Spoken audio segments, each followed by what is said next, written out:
Надвірнянського району все ж таки могли бути газифіковані. Друге питання – це школа в селі Чорний Потік. Ситуація катастрофічна. Сьогодні 410 дітей фактично не мають вчитися. Вони навчаються в застосованих приміщеннях будівлі сільської ради.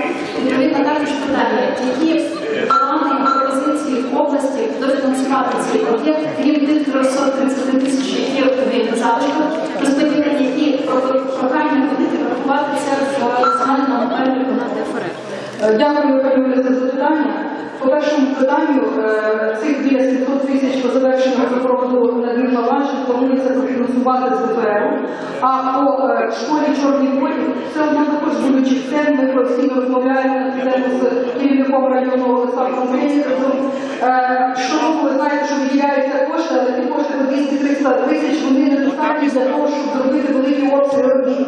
Тому в цьому році вже також, по-моєму, якщо я не помиляюся, бюджет розвитку на цю школу виділені кошти. Я не пам'ятаю точно, яка сума, але давайте будемо спільно працювати з депутатським корпусом, мається на увазі наших народних депутатів, для того, щоб на цю школу були виділені кошти з соцекономного розвитку. Спільно.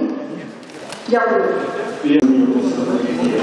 Насправді керівництво обласної адміністрації ради сформований перелік обласних об'єктів, які є пріоритетними для фінансування із залишків.